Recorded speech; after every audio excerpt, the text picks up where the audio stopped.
അഭിമാന പോരാട്ടം തന്നെയാണ് എന്ന് തന്നെയാണോ ആൻഡ്രൂ യെസ്റ്റൻ? അഭിമാന പോരാട്ടമാണ്.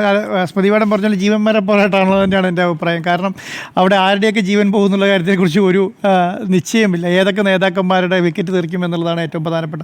ഇപ്പോൾ അൻവറിനെ സംബന്ധിച്ചിടത്തോളം അൻവറിനേക്കാളും വലിയ പ്രശ്നത്തിലാകാൻ പോകുന്നത് വി ഡി സതീശനും മുഖ്യമന്ത്രിയൊക്കെ തന്നെയാണ്. കാരണം ഇവരെല്ലാം ഇവരുടേതായ ഒരു വിലയിരുത്തലായി ഈ തെരഞ്ഞെടുപ്പിനെ ഏറ്റെടുത്തു എന്നുള്ളതാണ് ഏറ്റവും പ്രധാനപ്പെട്ട കാര്യം. ഇന്നത്തോട് കൂടിയിട്ട് ഈ നേതാക്കന്മാരുടെ കൊട്ടിക്കലാശം കഴിയുമെന്നുള്ളതാണ് ഞാൻ വിചാരിക്കുന്നത്. ഇന്നിപ്പം പ്രിയങ്ക ഗാന്ധി വന്നു, മുഖ്യമന്ത്രി ഇന്നത്തോടുകൂടി അവസാനിക്കുകയാണ്, യൂസഫ് പത്താൻ വന്നു എന്നുള്ളതാണ്.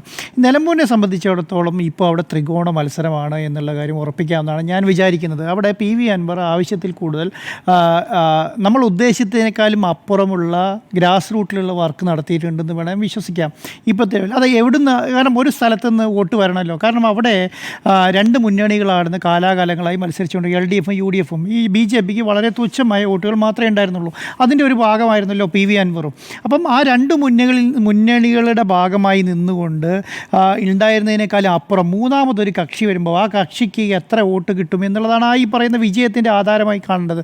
അവിടെ അടിറൂട്ടിൽ വലിയ രീതി ഇന്നത്തെ ഞാൻ പി വി അൻവറിൻ്റെ റോഡ് ഷോ കാണുമായിരുന്നു. റോഡ് ഷോ കാണുന്നത് എല്ലാവരും പറഞ്ഞത് 10,000, 15,000, 20,000 വോട്ട് എന്നൊക്കെ പറഞ്ഞ് നിന്നെങ്കിലും ഇന്നത്തെ ശേഷം ഞാൻ ഈ റോഡ് ഷോയ്ക്ക് ശേഷം കുറച്ച് കോൺഗ്രസ് നേതാക്കന്മാരെ CPM നേതാക്കന്മാരെയൊക്കെ വിളിച്ചു കഴിഞ്ഞപ്പോൾ അവരുടെയൊക്കെ ഒരു മൈൻഡ് സെറ്റ് എന്ന് പറയുന്നത് 25,000 മേലേക്ക് പോകാനുള്ള സാധ്യതയുണ്ടെന്നാണ്. 25,000 മേലേക്ക് പോകാൻ സാധ്യതയുണ്ടെന്നൊരു കോൺഗ്രസിൻ്റെയും അതുപോലെ തന്നെ LDFിൻ്റെയൊക്കെ നേതാക്കന്മാർ പറയുന്നുണ്ടെങ്കിൽ 25,000 എന്ന് പറഞ്ഞാൽ 25,000 മേലേക്ക് എന്ന് പറഞ്ഞാൽ ത്രികോണ മത്സരമായി. അവിടെ ഒരു സ്വതന്ത്ര സ്ഥാനാർത്ഥി ത്രികോണ മത്സരത്തിലേക്ക് എത്തിക്കാൻ പാകത്തിൽ വോട്ട് പിടിക്കുകയാണ്. അത് എവിടുന്ന് പിടിക്കുമെന്നുള്ളതാണ്. അപ്പം ഇടതുപക്ഷത്തിൻ്റെ ഭാഗത്തു നിന്നുള്ള ഒരു അവർ വിചാരിക്കുന്നത് ഇങ്ങനെയാണ്, ഞങ്ങളുടെ ഭാഗത്തു നിന്നും കുറച്ച് വോട്ടുകൾ പിടിച്ചാൽ തന്നെ അതിൻ്റെ 2 ഇരട്ടിയോ 3 ഇരട്ടിയോ വോട്ട് കോൺഗ്രസിൻ്റെ ഭാഗത്തുനിന്ന് പിടിക്കുമെന്നാണ്. അപ്പം കോൺഗ്രസിൻ്റെ ഭാഗത്തുനിന്ന് അത്രയും വോട്ട് പിടിക്കുമ്പോൾ ഇടതുപക്ഷത്തിന് വിജയിച്ച് കയറാം എന്ന് വിചാരിച്ചിട്ടാണ് ഇവരിയ്ക്കുന്നത്. അപ്പം അവിടുത്തെ നേതാക്കന്മാരെ സംബന്ധിച്ചിടത്തോളം അവിടെ പ്രവർത്തിക്കുന്നവരെ സംബന്ധിച്ചിടത്തോളം ഒന്ന് എത്ര വോട്ട് പിടിക്കുമെന്നുള്ള കാര്യത്തിന് ഇപ്പോഴും ഒരു ധാരണയില്ല. കോൺഗ്രസ് എത്ര പിടിക്കണമെന്ന് അവർക്ക് ധാരണയില്ല. ഈ ഇടതുപക്ഷം എത്ര വോട്ട് പിടിക്കും എന്ന് പറയുന്നതിനകത്തും ധാരണയില്ല. അൻവർ എത്ര പിടിക്കും എന്നുള്ളത് ധാരണയില്ല. അപ്പം ഞാൻ പറയുന്നത് അവിടെ ത്രികോണ മത്സരമായ സ്ഥിതിക്ക് ഇപ്പം പ്രെഡിക്റ്റ് ചെയ്യാൻ പറ്റാത്ത സ്ഥിതിയിലേക്ക് നിലമ്പൂർ മണ്ഡലം മാറി എന്നുള്ളതാണ്. അവിടുത്തെ സാമുദായിക സംഘടനകളുടെയൊക്കെ പ്രശ്നമെന്ന് പറയുന്നത്, ഞാനൊരു കാര്യം ശ്രദ്ധിക്കുകയായിരുന്നു. ഇന്നലെ ഈ ആര്യാടൻ മുഹമ്മദിൻ്റെ ഒരു പഴയ ബൈറ്റ്, ഒരു മാധ്യമത്തിന് കൊടുത്തൊരു ബൈറ്റ് ഞാൻ കേൾക്കുന്നുണ്ട്. അതിനകത്ത് അദ്ദേഹം പറയുന്നത്, ഞാൻ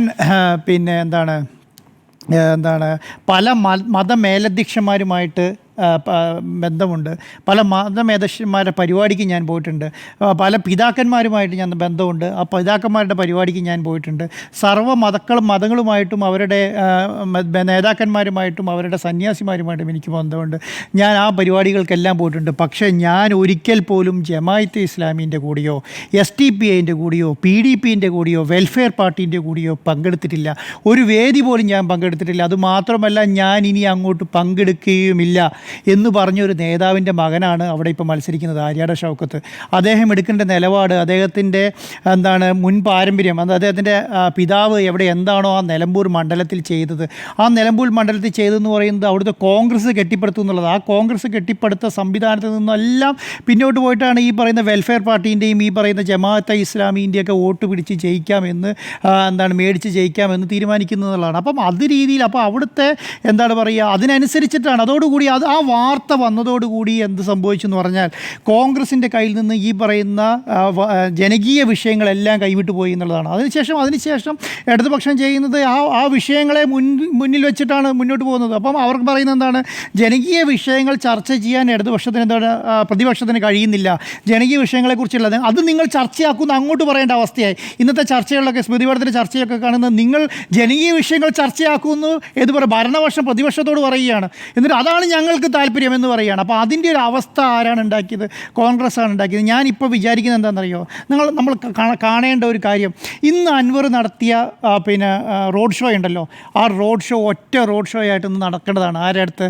ഈ പറഞ്ഞ പ്രിയങ്ക ഗാന്ധിയും ഈ പറഞ്ഞ യൂസഫ് പത്താനും ഈ പറഞ്ഞ PV അൻവറും എല്ലാം പറഞ്ഞ് നിലമ്പൂരിനെ ഇളക്കി മറിച്ച് നടക്കേണ്ട ഒരു പരിപാടിയായിരുന്നു ഇന്ന് സ്പ്ലിറ്റ് ചെയ്ത് രണ്ടാക്കി വിട്ടത്. ആ സ്പ്ലിറ്റ് ചെയ്ത് രണ്ടാക്കി വിട്ട ആൾക്കാരുടെ ആളാരാണ്? അത് ഈ പറയുന്ന പ്രതിപക്ഷ നേതാവ് പോലെ ആ പറയുന്ന ആൾക്കാരും കൂടിയിട്ടാണ്. ആ വിഭജിച്ച് വിട്ടതോടുകൂടി എന്ത് സംഭവിച്ചെന്നറിയോ, ഒരിക്കലും പേടിക്കേണ്ടാത്ത തൻ്റെ അടുത്തോടുകൂടി ഉയർത്ത് നിന്നിട്ട് ഇതാ ഞങ്ങൾ ജയിക്കാൻ പോവുകയാണ്, നിങ്ങൾ എന്ത് വേണമെങ്കിൽ നിങ്ങൾക്ക് ഇതെല്ലാം ഈ ഭരണപക്ഷത്തിനെതിരെയുള്ള ശക്തമായ പ്രകടനങ്ങളാണ് എന്ന് പറയേണ്ട ഒരു സാഹചര്യമായിരുന്നുണ്ട്. അതിനെന്ത് വിട്ടുവീഴ്ച ചെയ്യാനുള്ള ഒരു ബോധവും അതിനനുസരിച്ചുള്ള പരിപാടി ഈ പറയുന്ന പ്രതിപക്ഷം നടത്തണമായിരുന്നു. അത് നടത്തിയിട്ടില്ല എന്നുള്ളതാണ്. അപ്പം ഞാൻ ഇന്ന് വിചാരിക്കുന്നത് ഇങ്ങനെ ലീഗിൻ്റെ നേതാക്കന്മാരെ ഒന്നും നമ്മൾ പ്രിയങ്ക ഒരു നേതാവിനെ മാത്രമേ ഞാൻ കണ്ടത് കേട്ടോ. ആരാണ്? നമ്മുടെ പ്രിയങ്ക ഗാന്ധിയുടെ പരിപാടിയിൽ പിന്നെ അബ്ബാസ് അലി തങ്ങളെ മാത്രമാണ്. വലിയ മറ്റുള്ള നേതാക്കന്മാരെല്ലാം തമിഴ്നാട്ടിലാണ്. ഞാൻ പറയുന്നത് ഒരു ജീവൻ മരണം പോരാട്ടം നടക്കുന്ന നിലമ്പൂരിൽ ഈ പറയുന്ന മുഴുവൻ നേതാക്കന്മാരും, കാരണം നാളെ ഒരു ദിവസമേ ഉള്ളൂ, ഒരു ദിവസം നാളെ മുന്നിലുള്ളൂ. ഈ ഒരു ദിവസം മുന്നിൽ ഉള്ളപ്പോൾ അതിൽ ഏറ്റവും പ്രധാനപ്പെട്ട, ഏറ്റവും പീക്കായി, ഏറ്റവും പ്രധാനപ്പെട്ട എന്താണ് കോൺഗ്രസിൻ്റെ ഏറ്റവും മുതിർന്ന നേതാവായിട്ടുള്ള, ഏറ്റവും വലിയ പ്രധാനപ്പെട്ട നേതാവായിട്ട് പ്രിയങ്ക ഗാന്ധി പങ്കെടുക്കുന്ന പരിപാടി എന്ന് പറയുന്നത് നിലമ്പൂരെ സംബന്ധിച്ചിടത്തോളം വലിയ ഇളക്കി മറിക്കേണ്ട സംഭവമാണ്. അത്ര ഇളകി മറിഞ്ഞിട്ടില്ല എന്നുള്ളതാണ്. കാരണം എന്തുകൊണ്ടാണ്? അതിനകത്ത് ലീഗ് അടക്കം എടുക്കുന്ന നിലപാട്. കാരണം എന്താ അറിയോ, ഇത് ആരൊക്കെയോ ഉള്ളിൽ കൂടെ, ഞാൻ പറയുന്നത് ലീഗിനെയല്ല പറയുന്നത് കേട്ടോ, ഞാൻ ലീഗ് അവിടെ നന്നായി അതായത് ഗ്രാസ് റൂട്ടിൽ പണിയെടുക്കുന്നുണ്ടെന്നുള്ള അഭിപ്രായക്കാരനാണ് ഞാൻ. പക്ഷേ അണികളിലേക്ക് ഇത് എത്തിക്കാൻ കഴിയുന്നുള്ളതാണ്. അപ്പം ചില നേതാക്കന്മാരെങ്കിലും ഇത് വരുത്തി തീർത്ത ഒരു വിപത്താണ് എന്നുള്ള നിലയിലേക്ക് ചർച്ച കൊണ്ടുപോകുന്നുണ്ടെന്നുള്ളതാണ്. അപ്പോൾ അതിൻ്റെ ഒരു ഭവിഷ്യത്ത് ഏത് രീതിയിൽ പ്രകടമാകും എന്നുള്ള കാര്യത്തെക്കുറിച്ച് എനിക്ക് സംശയമുണ്ട്. കാരണം ഇന്നലെ വരെ എന്താണ് PV അൻവർ ഒരു ഫാക്ടറല്ല എന്നും അത് മത്സരിക്കാൻ സാധ്യതയില്ല എന്നും ജയിക്കാൻ ഒരു വോട്ട് പിടിക്കാൻ 10,000-ന് മേലെ വോട്ട് പിടിക്കാൻ സാധ്യതയില്ല എന്ന് പറഞ്ഞ സ്ഥലത്ത് ഇത്രയും വലിയൊരു റോഡ് ഷോ നടത്തുമ്പോൾ തന്നെ അതിൻ്റെ ഒരു അലയൊലി ഈ രണ്ട് പാർട്ടികളുടെ ഭാഗത്തു നിന്നും ഉണ്ടായി എന്നുള്ളതാണ്. അപ്പോൾ ഇനി അങ്ങോട്ട് നടക്കാൻ പോകുന്ന 2-3 ദിവസം എന്ന് പറയുന്നത് വലിയ രീതിയിലുള്ള ഒരു എന്താണ് പ്രകടനങ്ങളായിരിക്കും ഇനി നടക്കാൻ പോകുന്നത്. കാരണം നാളെയും മറ്റന്നാൾ മാത്രമേ ഉള്ളൂ. മറ്റന്നാൾ 4 മണിയോടുകൂടി കൊട്ടിക്കലാശം സ്റ്റാർട്ട് ചെയ്യും. അപ്പോൾ നാളെ ഒരു ദിവസം എന്ന് പറയുന്നത് റോഡ് ഷോകളുണ്ടാവും. എനിക്ക് തോന്നുന്നത് ഇനി ഇടതുപക്ഷത്തിൻ്റെ വലിയൊരു റോഡ് ഷോ വരാൻ സാധ്യതയുണ്ട്. UDF-IF-ൻ്റെ വലിയ റോഡ് ഷോ വരാൻ, അതിൻ്റെ ഒരു തുടക്കം എന്ന് പറയുന്നത് ഇത് കണ്ട് ഇതിനേക്കാളും വലിയ റോഡ് ഷോ ഇനി അപ്പുറം നടത്തണം. മനസ്സിലായി? അത് മുൻകണ്ട് ഈ പറയുന്ന അൻവർ 2021 ഇലക്ഷനിൽ എന്താണ് ആഫ്രിക്കയിൽ നിന്നും കേരളത്തിലേക്ക് വരുന്നത് നോമിനേഷൻ കൊടുക്കുന്ന തലേദിവസമാണ്. ആ നോമിനേഷൻ കൊടുക്കുന്ന തലേ ദിവസം അൻവർ ഈ പറയുന്ന ചിത്രത്തിലേ ഇല്ല. VV പ്രകാശാണ് അവിടെ ജയിച്ച് കയറുന്നത് എന്ന് പറഞ്ഞിട്ടാണ് അന്ന് രാഹുൽ ഗാന്ധിയുടെ പ്രകടനം. അന്നത്തെ റോഡ് ഷോ എന്ന് പറയുന്നത് വലിയ റോഡ് ഷോയാണ്. ആ റോഡ് ഷോയിനെ കവച്ച് വെക്കുന്ന രീതിയിലായിരുന്നു ശരിക്കും പറഞ്ഞാൽ PV അൻവർ വന്ന് ഇറങ്ങി റോഡ് ഷോ എന്ന് പറയുന്നത്. അതോടുകൂടിയാണ് റോഡ് ഷോയിൽ കൂടെയാണ് PV അൻവർ കളം പിടിക്കുന്നത്. അതേ ഒരു അവസ്ഥയിലേക്ക് ഇവിടെ എത്തിയിട്ടുണ്ടെന്നുള്ളതാണ് ഞാൻ വിചാരിക്കുന്നത്. പക്ഷേ ഒരു ജയപരാജയം എന്ന് പറയുന്നത് നമുക്ക് നിശ്ചയിക്കാൻ പറ്റില്ല. കാരണം എന്താണ്, ഇടതുപക്ഷത്തിൻ്റെ അവരുടേതായ കേഡർ വോട്ടുകൾ അവിടെയുണ്ട്. അവരുടെ ഭാഗത്ത് നിന്ന് എത്ര വോട്ടുകൾ പിടിക്കും, അവർ ഇടതുപക്ഷം പറയുന്നത് അവരുടെ ഭാഗത്ത് വോട്ട് പിടിക്കില്ല എന്നുള്ളതാണ്. പക്ഷേ എന്താണ്, ഒരു കാര്യത്തിൽ ഉറപ്പാണ്, UDF-ൻ്റെ ഭാഗത്തു നിന്ന് വോട്ട് പിടിക്കും എന്നുള്ളത് തന്നെയാണ്. അവിടുത്തെ വോട്ട് ചിഹ്നിക്കാൻ വേണ്ടിയിട്ട് എന്താണ് PV അൻവറിന് കഴിയുമെന്നുള്ളതാണ്. അല്ലെങ്കിൽ ഇന്നത്തെ രീതിയിൽ ആ ജനങ്ങളെ, അത്രയധികം ജനങ്ങളെ ഈ പെരുമഴയത്ത് നിലമ്പൂർ ടൗണിൽ കൂട്ടാൻ കഴിയുന്നത് അത്ര എളുപ്പമുള്ള കാര്യമായിട്ട് ഞാൻ തോന്നുന്നില്ല. കാരണം അൻവർ സ്ഥാനാർത്ഥിത്വം പ്രഖ്യാപിക്കുന്ന ദിവസമുണ്ടല്ലോ, പ്രഖ്യാപിക്കുന്ന ദിവസവും പിറ്റേ ദിവസം നമ്മൾ നാമനിർദ്ദേശ പത്രിക കൊടുക്കുന്ന ദിവസവും കണ്ടല്ലോ, അന്നുണ്ടായിരുന്നതിൻ്റെ ഒരു 10-20 മടങ്ങ് ആൾക്കാരെ കൊണ്ടുവരാൻ പറ്റി. അന്നെന്ന് പറയുന്നത് അന്ന് നമുക്കൊരു ഇദ്ദേഹം എന്താണ് ഒരു വലിയൊരു, അതുകൊണ്ട് അന്നത്തെ എന്താ പ്രകടന പത്രിക കൊടുക്കാൻ പോകുന്ന സമയത്ത് കണ്ടിട്ടാണ് ആൾക്കാർ പറയുന്നത് ഇത് അതിൽ കൂടുതൽ വോട്ട് പിടിക്കില്ല എന്ന് പറയാനുള്ള കാരണം എന്ന് പറയുന്നത്. പക്ഷേ റോഡ് ഷോ നടത്തി എന്നുള്ളതാണ്. പക്ഷേ കഴിഞ്ഞ പ്രാവശ്യം ഇത് തന്നെയാണ്, ഗ്രാസ് റൂട്ടിൽ വലിയ വർക്കുകൾ നടന്നിട്ടുണ്ടാവില്ല. കാരണം എന്താണ്, അവർ പ്രധാനപ്പെട്ട ഏരിയകളാണ്. അപ്പോൾ അതുമാത്രമല്ല 227ഓളം വരുന്ന ബൂത്തുകളിൽ ബൂത്ത് കമ്മിറ്റി ആയി എന്നാണ് പറയുന്നത് അൻവറിന്. 227 ബൂത്ത് കമ്മിറ്റി ആകുക എന്ന് പറയുന്നത് ചെറിയ കാര്യമായിട്ട്, ഒരു സ്വതന്ത്ര സ്ഥാനാർത്ഥിയെ സംബന്ധിച്ചിടത്തോളം ചെറിയ കാര്യമായിട്ട് ഞാൻ കാണുന്നില്ല എന്നുള്ള. അപ്പം ഇടതുപക്ഷത്തെ സംബന്ധിച്ചിടത്തോളം ആണെങ്കിലും UDF-നെ സംബന്ധിച്ചിടത്തോളം ആണെങ്കിലും ആർക്ക് ഇപ്പോഴത്തെ ഒരു ഇപ്പോൾ എവിടെ നിർത്തി നിൽക്കുന്നു എന്നുള്ളത് ഒരു പാർട്ടിക്കും പറയാൻ പറ്റുന്നില്ല എന്നുള്ളതാണ്. പ്രധാനപ്പെട്ട നേതാക്കന്മാരുടെ കാര്യം ഞാൻ പറയുന്നത്. സാധാരണ അണികളോട് ചോദിച്ചാൽ ഒന്നും പറയാനില്ല എന്നുള്ളതാണ്. നമ്മളോട് തന്നെ ചോദിക്കുകയാണ് നിങ്ങളുടെ അഭിപ്രായം എന്താണ്, ഏത് രീതിയിൽ എത്തിയിട്ടുണ്ട് എന്നുള്ളതാണ്. നമുക്കും പറയാൻ പറ്റുന്നില്ല എന്നുള്ളതാണ്. നമ്മുടെ അവിടെ വർക്ക് ചെയ്യുന്നവർക്ക് പോലും പറയാൻ പറ്റുന്നില്ല എന്നുള്ളതാണ്. അപ്പം ശക്തമായ രീതിയിൽ ജനങ്ങൾ ഇപ്പോൾ ഒറ്റ കാര്യം മാത്രമേ ഉള്ളൂ, ജനങ്ങളുടെ മനസ്സിൽ എന്തിരിക്കുന്നു എന്ന് പറയുന്നത് ഞാൻ വിചാരിക്കുന്നത് 23-ാം തീയതി മാത്രമേ അറിയാൻ കഴിയുള്ളൂ. രണ്ടാമത്തെ ഒരു കാര്യം എന്ന് പറയുന്നത് അവിടുത്തെ മലയോര പ്രശ്നമായിരിക്കാനാണ് സാധ്യത. കാരണം 70% വരുന്ന ജനങ്ങളെയും അവിടെ ബാധിക്കുന്നത് അവിടുത്തെ വന്യമൃഗശല്യവും അവിടുത്തെ കർഷകരുടെ പ്രശ്നങ്ങളുമാണ്.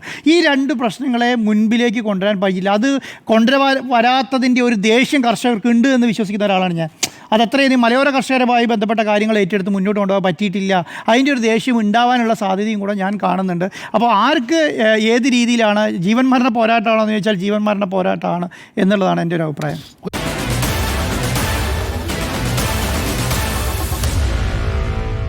Meet the editors.